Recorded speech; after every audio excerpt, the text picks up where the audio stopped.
بسم اللہ الرحمن الرحیم 70,000 فرشتے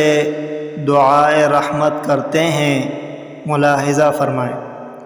حضرت معقل بن یسار رضی اللہ عنہ نبی صلی اللہ علیہ وسلم سے روایت کرتے ہیں، آپ صلی اللہ علیہ وسلم نے فرمایا، جو شخص صبح کے وقت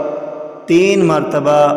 اعوذ باللہ السمیع العلیم من الشیطان الرجیم اور سورۃ الحشر کی آخری 3 آیات پڑھتا ہے تو اللہ اس کے لیے 70,000 فرشتے مقرر فرما دیتا ہے جو شام تک اس کے لیے دعائے رحمت کرتے رہتے ہیں، اور اگر وہ اسی روز فوت ہو جائے تو وہ شہادت کی موت مرتا ہے، اور جو شخص شام کے وقت انہیں پڑھتا ہے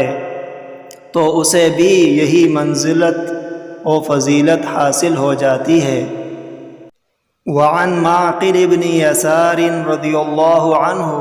عن النبی صلی اللہ علیہ وسلم قال من قال حين يصبح 3 مرات اعوذ باللہ السمیع العلیم من الشیطان الرجیم فقرأ 3 آیات من آخر سورة الحشر وکل اللہ به 70,000 ملک يصلون علیہ حتى يمسی، وإن مات في ذلك اليوم مات شهيدا، ومن قالها حين يمسي كان بتلك المنزلة۔ رواه الترمذي والدارمي، وقال الترمذي هذا حديث غريب۔